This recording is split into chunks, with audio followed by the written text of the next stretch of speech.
Hello friends, welcome to PS corner और मैं हूं डॉक्टर शिखा गुप्ता। और इस लेक्चर में मैं आपके लिए लेकर आई हूं भारत वन स्थिति रिपोर्ट 2023 के बारे में कुछ बेसिक चीजें, कुछ इंपॉर्टेंट आंकड़े। तो हम चर्चा करते हैं भारत वन स्थिति रिपोर्ट की। तो बेसिकली अगर हम बात करें तो ये जो रिपोर्ट है ये ministry of environment and forest and climate change, ministry of environment forest and climate change यानी कि पर्यावरण वन एवं जलवायु परिवर्तन मंत्रालय इसको जारी करता है, जिसके अंतर्गत फॉरेस्ट सर्वे ऑफ इंडिया यानी कि वन सर्वेक्षण विभाग जो है भारत का वो इसको जारी करता है। ये जो इस क्रम में है 18वीं रिपोर्ट है। पहली रिपोर्ट 1987 में आई थी। पहली जो रिपोर्ट थी, प्रथम रिपोर्ट 1987 में आई। वर्तमान जो रिपोर्ट है 2023 की वो 21 दिसंबर 2024 को जारी की गई है, 21 दिसंबर 2024 को। और जो 18वीं रिपोर्ट है इस क्रम में, ठीक है। तो एफएसआई ने जारी की है। एफएसआई के मुख्यालय की बात करें तो इसका हेडक्वार्टर है देहरादून में। इसके अलावा इसके जो है 4 क्षेत्रीय कार्यालय यानी कि रीजनल ऑफिसेज है। कहां? शिमला, कलकत्ता, नागपुर और बैंगलोर, जहां से ये पूरे भारत के जो है वन क्षेत्रों पर नजर रखते हैं। इसके अलावा इसका एक उपकेंद्र भी है, सब सेंटर बर्नीहाट मेघालय में है, ठीक है। तो 4 इसके रीजनल ऑफिसेज हैं, शिमला, कोलकाता, नागपुर और बेंगलुरु में, और एक उपकेंद्र है। आगे हम चर्चा करें आईएसएफआर 2023 की, तो इसमें आच्छादित जो वन क्षेत्र हैं यानी कि हमारे कितने क्षेत्रफल पर वन है अकॉर्डिंग टू गवर्नमेंट रिकॉर्ड, सरकारी आंकड़ों के अनुसार कितना क्षेत्रफल पर वन है। मैंग्रोव आच्छादित क्षेत्र कितने हैं, वन में लगने वाली आग कितनी जगह पर क्या केसेस हैं आग के, जो कि वनाग्नि का डेटा हम देखते हैं पर्टिकुलरली इस रिपोर्ट में हाईलाइट किया गया है। इसके अलावा बढ़ती हुई जो वन संपदा है उसके क्या आंकड़े हैं, कार्बन स्टॉक कितना है, एग्रो फॉरेस्ट्री कृषि वानिकी के क्या हालात है, वन विशेषताएं क्या है, दशकीय परिवर्तन जैसे पहलुओं को शामिल किया गया है। यानी ये रिपोर्ट अगर हम देखा जाए मुख्य रूप से वन में लगने वाली आग जो है इसकी खास बात है। दूसरा, कृषि वानिकी पर इसमें फोकस किया गया है। जैसे पिछली रिपोर्ट की अगर हम बात करें तो वहां टाइगर रिजर्व के अंदर फॉरेस्ट की बात की गई थी, इसमें अलग से एग्रो फॉरेस्ट्री और इन सारी क्षेत्रों की बात की गई है। आईएसएफआर 2023 की बात करें तो इसमें दर्शाया गया है कि देश का वन और वृक्ष क्षेत्र अब कितना है, पूरे भारत में 8,27,357 वर्ग किलोमीटर पर वन और वृक्ष क्षेत्र है, और देश की कुल भूमि क्षेत्र का ये 25.17% है, यानी भारत के 25.17% पे वन और वृक्ष क्षेत्र है। अगर हम बात करें वन क्षेत्र की तो वन क्षेत्र है 7,15,373 पर, और जो वृक्ष क्षेत्र हैं वो है 1,12,014 पे, यानी 21% पे वन, 3% पे लगभग हमारे यहाँ वृक्ष हैं। आगे हम चले तो हमारे यहाँ जो फॉरेस्ट कवर है पिछले अगर हम 10 सालों की बात करें, जैसा कि इस रिपोर्ट में दशकीय रिपोर्ट की बात कही, तो 2013 से 2023 में हमारा जो वन क्षेत्र है, वन का वनावरण है, फॉरेस्ट कवर है, वो वनावरण 6,98,712 से बढ़ के 7,15,343 वर्ग किलोमीटर हो गया है। इसके अलावा हमारे यहाँ फायर इंसिडेंट यानी कि वनाग्नि के जो मामले हैं वो भी घटे हैं। पूरे भारत की बात करें तो वनाग्नि के मामले जो 2021-22 में यानी पिछली रिपोर्ट में 2,23,333 थे, वो इस रिपोर्ट में घटकर 2,03,544 हो गए हैं। क्योंकि इन दिनों उत्तराखंड में जो बार बार फॉरेस्ट फायर के केसेस हो रहे हैं, काफी ज्यादा चर्चा में चल रहे हैं, अलग अलग एग्जाम्स में भी प्रश्न आ रहे हैं, तो आपको ध्यान रखना है हमारे यहाँ पूरे भारत में वनाग्नि के केसेस घटे हैं। जो राजस्थान की वन स्थिति रिपोर्ट है वो एक दूसरे वीडियो में आपको मिल जाएगी, तो उसको भी आप देखना, जिसमें हम देखेंगे राजस्थान में जो हमारे यहाँ अत्यधिक अग्नि प्रवण क्षेत्र है उसमें वृद्धि हुई है। पिछली रिपोर्ट में हमारे यहाँ सिर्फ 0% केसेस, लेकिन अगर हम देखें इस बार के में तो अत्यधिक जो बहुत ज्यादा वनाग्नि प्रवण क्षेत्र हैं उनमें वृद्धि हो गई है, 0 से 0.4% वो हो गए हैं। तो चलिए आगे चलते हैं। भारत के वन क्षेत्र में सकारात्मक वृद्धि हुई है, 6 लाख से बढ़ के 7,15,000 हमारे यहाँ हो गया है। इसके अलावा आग की घटनाओं में कमी आई है। 2023-24 में जो 2,03,544 है वो पिछले से कम है, जो कि 2,23,333 थी।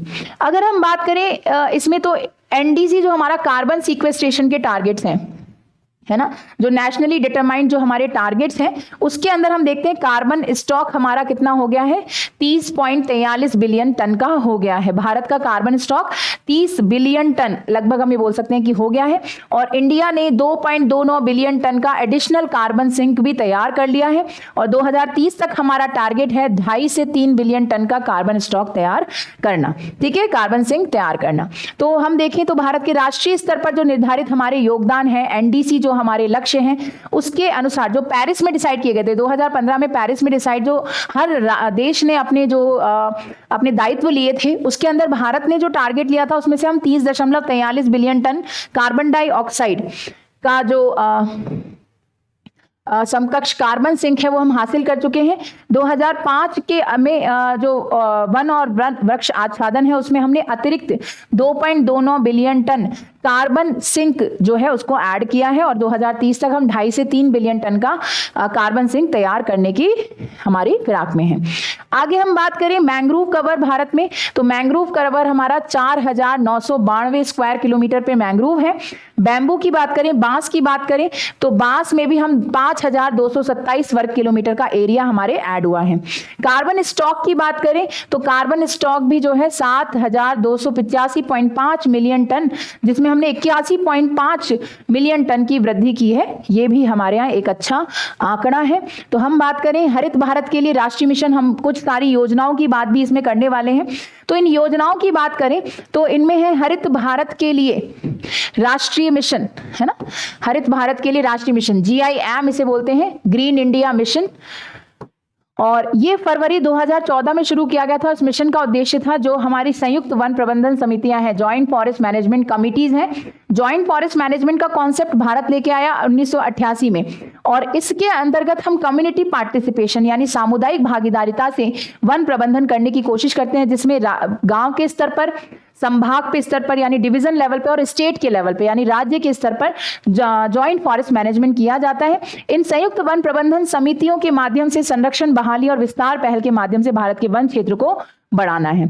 आगे हम चले, अगला है नगर वन योजना। ठीक है, नगर वन योजना NBY बोलते हैं, 2020 में स्थापित थी यह योजना। ध्यान रखना है आपको, शहरी और अर्धशहरी नगरों के लिए है, क्षेत्रों में हरित स्थान विकसित करने पर केंद्रित है नगर वन योजना।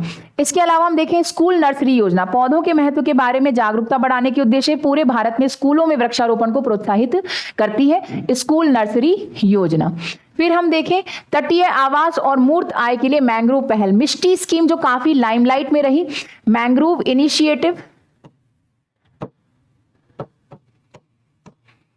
Mangrove initiative for sustainable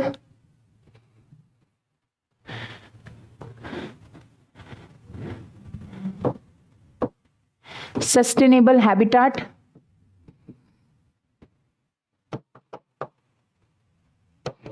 and tangible income।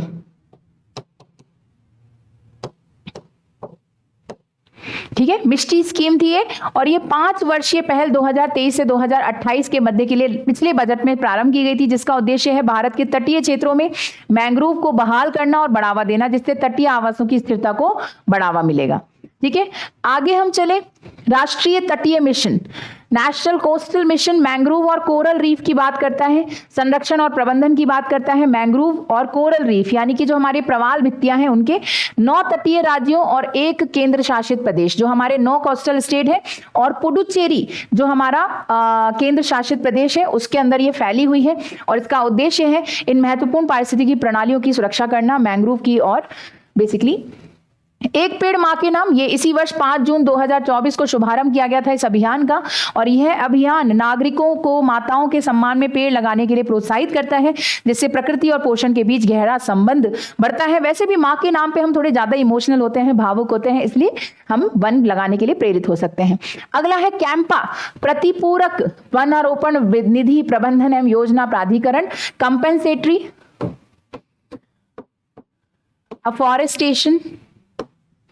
afforestation and management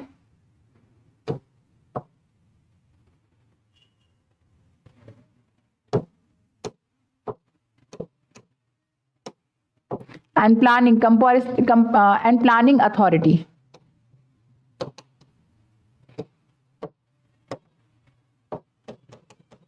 compensatory afforestation fund and management and planning authority. ठीक है, तो यह योजना वन संरक्षण और संवर्धन अधिनियम 1980 के अनुसार गैर वानिकी उद्देश्यों के लिए, यानी कि जब हम नॉन फॉरेस्ट यूज, यानी कि वन क्षेत्रों को किसी और कार्यों के लिए, जैसे हमने कोई हाईवे बना दिया वन क्षेत्रों में, या हमने कोई कृषि क्षेत्र बना दिया, इंडस्ट्रियल एरिया बना दिया, तो गैर वानिकी उद्देश्यों के लिए वन भूमि के उपयोग के कारण वन और पारिस्थितिकी तंत्र सेवाओं के नुकसान की भरपाई करता है। यानी अगर ऐसा कहीं लैंड यूज चेंज होता है तो उसको कंपेंसेट करने के लिए निधि इकट्ठी करना और उसको प्लान और मैनेज करना इसका उद्देश्य है।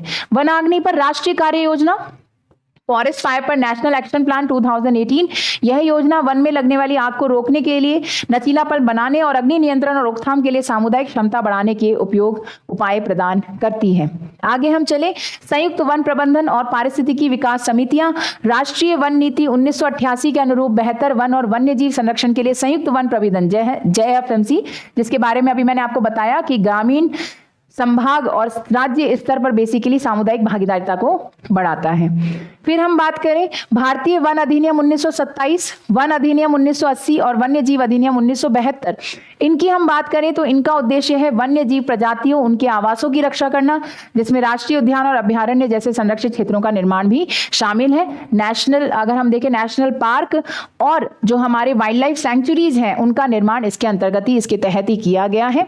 इसके अतिरिक्त राज्य वन अधिनियम प्रत्येक राज्य के लिए विशिष्ट वन प्रबंधन को पूरा करते हैं, और जबकि वृक्ष संरक्षण अधिनियम और नियम शहरी ग्रामीण दोनों क्षेत्रों में पेड़ों की सुरक्षा पर ध्यान केंद्रित करते हैं। तो मुख्य रूप से हमारे जो अधिनियम है इसके लिए भारतीय इंडियन फॉरेस्ट एक्ट 1927, जिसे मैंने आपको बताया था 2017 में हमने अमेंड किया और बांस को घास बना दिया गया। वन संरक्षण एवं संवर्धन अधिनियम 1980 में आया और वन्य जीव संरक्षण अधिनियम 1972 में आया, जिसके बाद में हमने टाइगर रिजर्व भी बनाए। चलिए आगे हम बात करते हैं वन एवं वृक्षावरण में वृद्धि जो हम देखते हैं भारत में कितनी हुई है, तो 1445.81 वर्ग किलोमीटर की वृद्धि इसमें दर्ज की गई है। 2021 की तुलना में जो हम देखते हैं कि वनावरण में कितनी वृद्धि हुई है, 156.41, और ओवरऑल वन और वृक्ष में वृद्धि कितनी हुई है, 1445, यानी कुल मिला के वृक्षावरण में वृद्धि ज्यादा हुई है। अधिकतम वृद्धि वन और वृक्षावरण में कहां दर्ज की गई है, सबसे पहले छत्तीसगढ़, यूपी, उड़ीसा और राजस्थान चौथे नंबर पे आया है सकारात्मक परिवर्तन में। अधिकतम वृद्धि वनावरण में जो हुई है वो है मिजोरम में, गुजरात में और उड़ीसा में, है ना। फिर हम देखें सबसे ज्यादा कमी कहां हुई है, तो सबसे ज्यादा कमी आई है मध्य प्रदेश में, कर्नाटक में, लद्दाख में और नागालैंड में। ठीक है, आगे हम चलते हैं।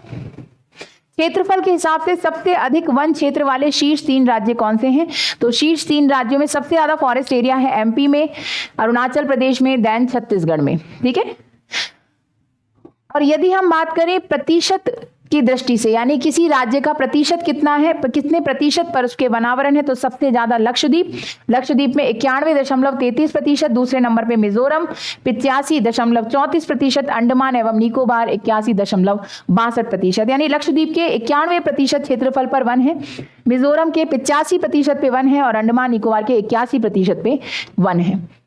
19 राज्यों या संघ राज्य क्षेत्रों में 33% से अधिक भौगोलिक क्षेत्र वनावरण के अंतर्गत आते हैं, यानी ऐसे 19 स्टेट और यूटी हैं जिनमें 33% से ज्यादा, जो हमारा टारगेट है उससे ज्यादा जो है वनावरण है। 8 राज्यों और केंद्र शासित प्रदेशों की अगर हम बात करें तो इनके वन क्षेत्र 75% से अधिक हैं।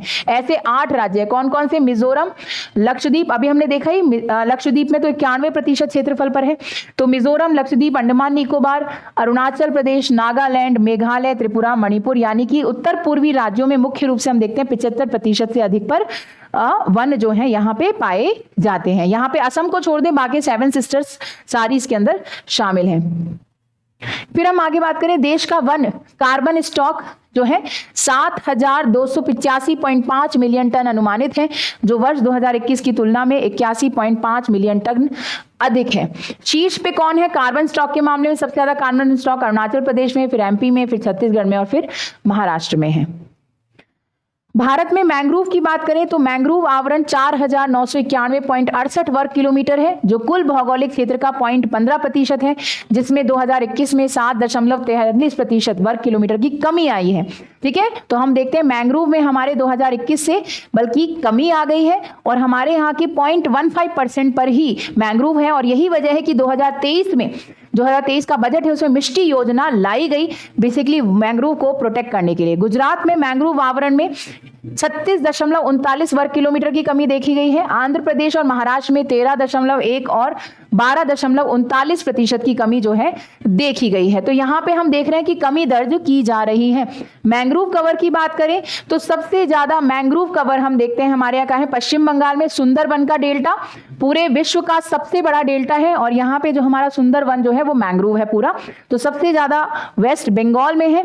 दूसरे नंबर पे आता है गुजरात, जहां पे हम देखते हैं सबसे ज्यादा कमी मैंग्रोव में दर्ज की गई है। तो ये जो आंकड़े हैं ये आपके मैंग्रोव केस के अंदर दिए गए हैं। आगे हम चलते हैं कि सबसे ज्यादा आग की घटनाएं, वनाग्नि की जो घटनाएं हैं वो कहां हुई है। सबसे ज्यादा उत्तराखंड, जो मैंने अभी आपको बताया कि बेसिकली बहुत ज्यादा लाइमलाइट में चल रहा है। दूसरे नंबर पे उड़ीसा, तीसरे नंबर पे छत्तीसगढ़ में सबसे ज्यादा हम देखते हैं फॉरेस्ट फायर के केसेस हो रहे हैं। पेरिस समझौते की हम बात करें, जिसकी मैंने अभी बताया, जिसमें हमने नेशनली डिटरमाइंड कॉन्ट्रीब्यूशंस यानी हर देश ने कितना अपनी जिम्मेदारी जो है इसके अंदर ली है। तो भारत ने इसमें 2030 तक 2.5 से 3 बिलियन कार्बन सिंक बनाने का जो है संकल्प लिया है।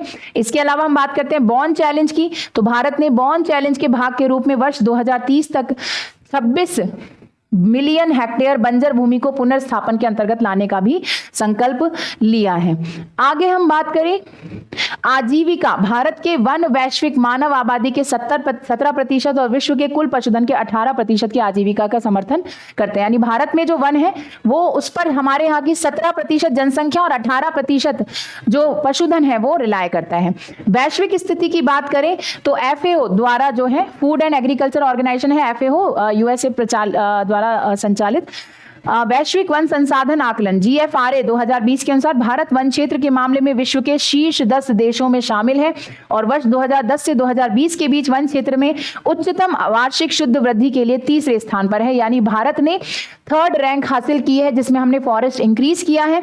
चीन इसमें पहले नंबर पे है। और जब हम बात कर रहे हैं कि पूरे वन क्षेत्र के मामले में, तो मैंने आपको बताया भारत जो है पूरे विश्व में 10वें नंबर पे है। सबसे पहले नंबर पे रशिया आता है और भारत में राजस्थान 10वें नंबर पे है वन क्षेत्र के मामले में। तो विश्व में भारत 10वां, राजस्थान भारत में 10वां, ठीक है। और इसके बाद हम बात करें कि वन क्षेत्र में वृद्धि के मामले में जो है भारत भी विश्व में तीसरे स्थान पर है। तो इस लेक्चर के लिए इतना ही। ऐसी ही बहुत ही updated information, exam oriented information के लिए हम इस चैनल पे मिलते रहेंगे। आप जो है इस चैनल को सब्सक्राइब करके रखिए और बेल आइकन दबा के रखिए, जिससे जब भी कोई नया इंफॉर्मेटिव वीडियो इस पे अपलोड हो आपको नोटिफिकेशन मिल जाए। तो इसके लिए इतना ही। Thank you so much. Bye bye.